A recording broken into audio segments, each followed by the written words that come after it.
Assalamualaikum warahmatullahi wabarakatuh. Oke, mari kita mulai.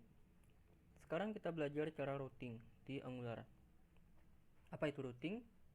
Ya, jadi routing itu seperti ini. Ketika kita klik misalnya publish di sini, maka lihat URL yang di atas akan berubah dan isinya pun atau kontennya akan berubah.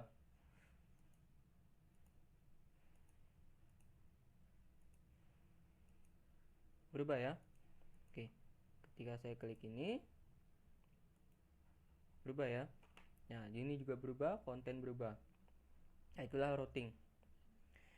Oke, kita buka project yang sebelumnya.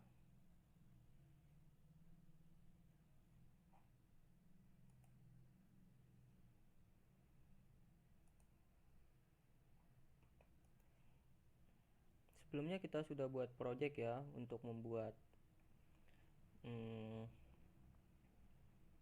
membuat Hillwood di Angular. Sekarang coba kita buka lagi.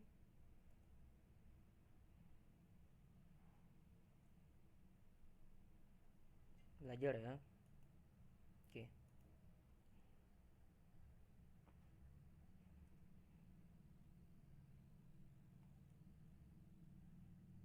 Ini saya stop aja contohnya.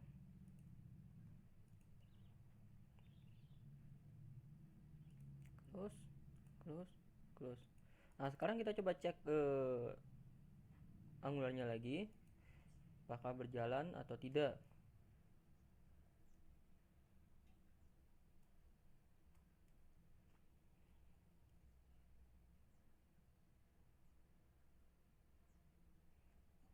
Nah, untuk menjalankannya, kita kan kemarin pakai Angular CLI ya.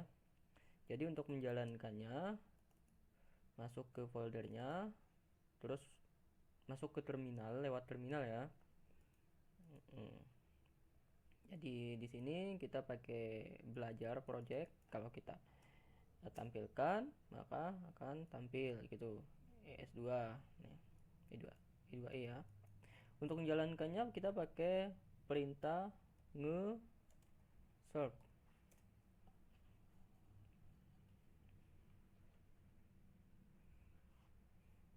Oke, ini cukup lama. Nah, jadi kita tunggu aja. Ini di close saja. Oke. Projectnya untuk projectnya di sini ya, app ini project awal. Nah,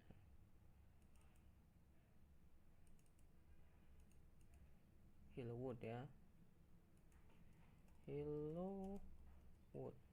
Oke, jadi eh, variabel ini dipanggil di halaman HTML-nya. Oke, ini diapit dengan dua kurung kurawol. Nah, ini dia lagi loading.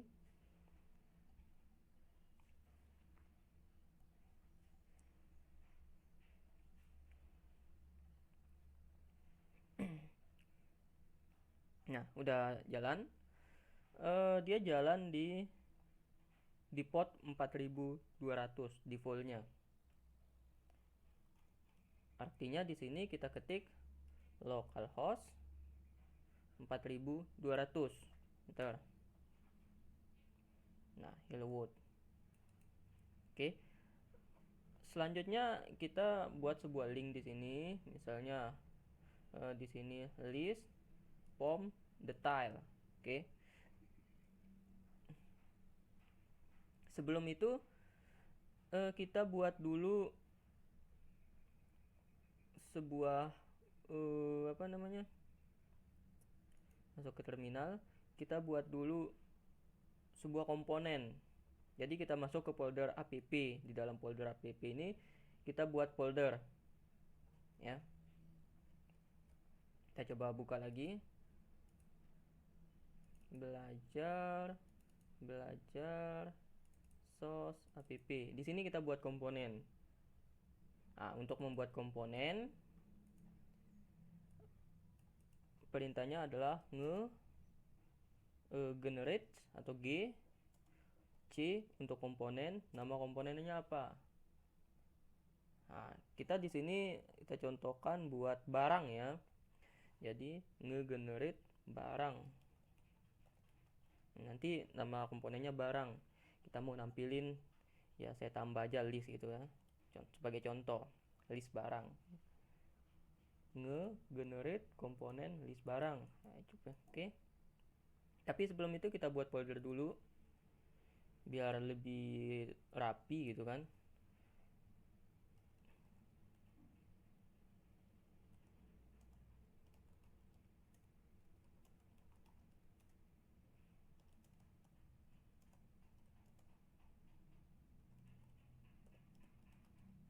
Oke.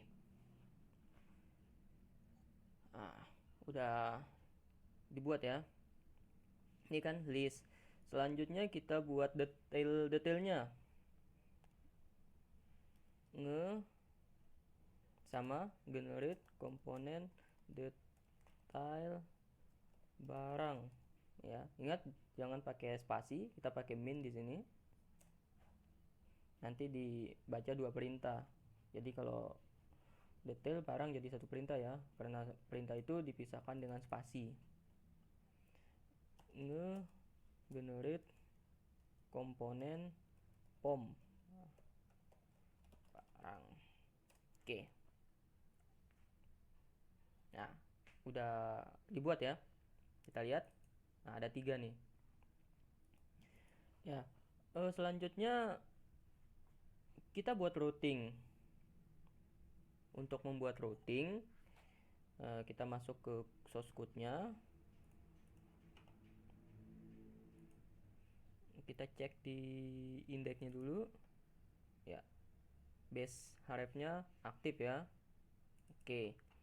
Selanjutnya di sini di app komponennya ini diganti nih. Jadi route outlet. Oke.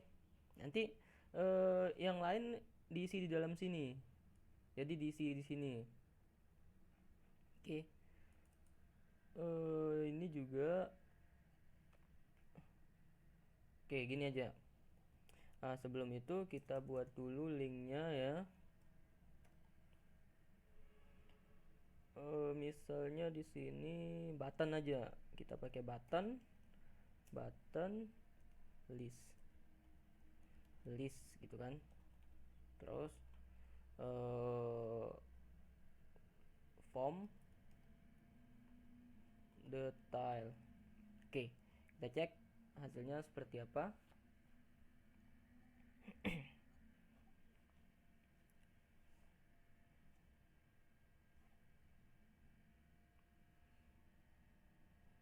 Nah, biar kita tahu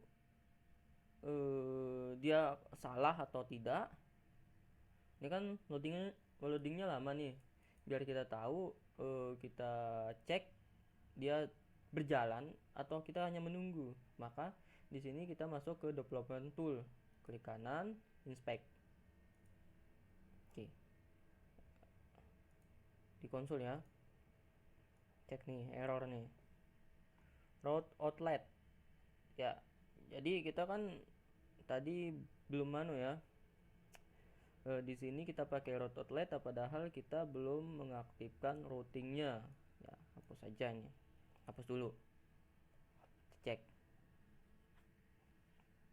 Nah, ini list pom detail. Oke. Sekarang untuk mengaktifkan routingnya,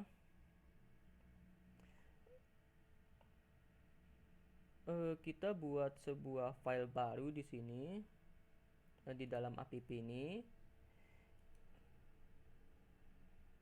New atau gini aja di sini di apa di app modul di import ini namanya coba aku cek contohnya ya. Aku punya contohnya. Oke.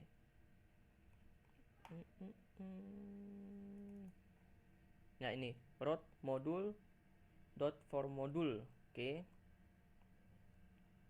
Nah, biar router modul dot router modul ya. Di sini ya. Router modul. Oke. Dot for root. Oke, karena dia array, jadi banyak link-linknya nanti kita pakai seperti ini. Oke. Yang pertama kita tentukan nih nama URL-nya nanti apa. Oke. Nama URL-nya nanti ini kan ada list, pom, dan detail ya. Nah, jadi di sini buka kurung kurawal, path-nya apa? Ya, tanda petik. Path-nya list misalnya, koma. Komponennya apa? Komponennya itu kita kan list. Nah, coba kita cek di sini list. Ini kan list. Yang ini. Oke. Namanya apa? Nama ekspornya apa? Nah, ini list barang komponen. Oke. Jadi di sini juga list barang komponen. Oke. Ya, seperti itu. Tinggal diduplikat aja. Dan di sini ada form detail. Oke. Di sini juga form nih. Form. Oke. Detail. Oke. Tanda komanya nggak usah. Oke. Huruf besar kecil dibedakan ya. Udah. Baru di sini kita masukkan route outlet. Oke, jadi nanti dia nyimpannya di sini. Kita cek dulu bisa apa enggak jalannya. Oke.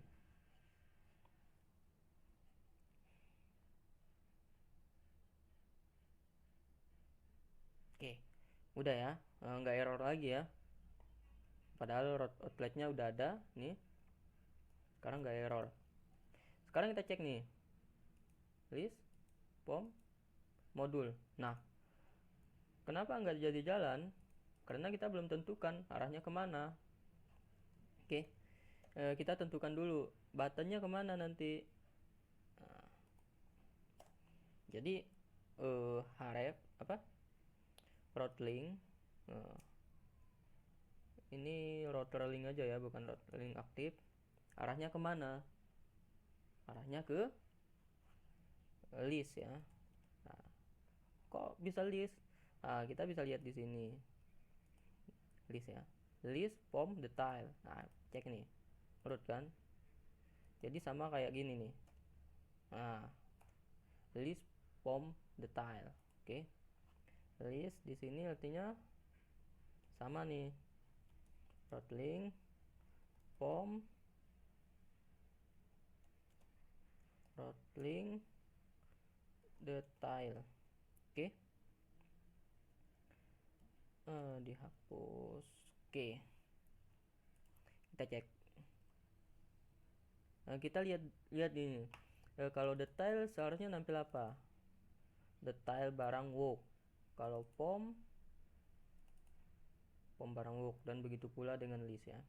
Oke. Nah, udah. Kita cek sekarang. Nah, padahal yang ini nggak berubah. Ini cuma sekali kita buat kan. Oke. Jadi itulah caranya routing di Angular 2. Kita review lagi ya.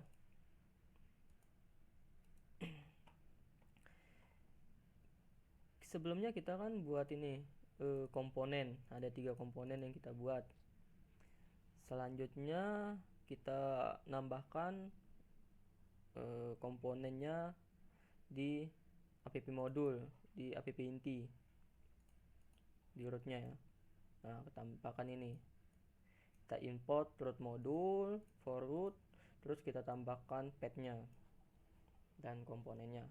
Nah, ini ketika kita buat komponen, yang ini tadi nih, ketika kita buat komponen yang ini tadi, form barang, sebetulnya dia ngimport ke sini, dia deklarasi ke sini.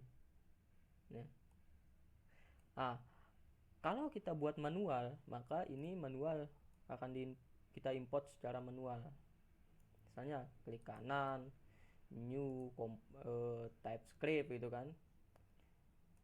Nah, dia tidak akan otomatis ke sini. Jadi kita manual. Karena kita menggunakan command line atau Angular CLI, maka otomatis dia import. Oke? Nah, itu aja. Sampai jumpa di video tutorial selanjutnya.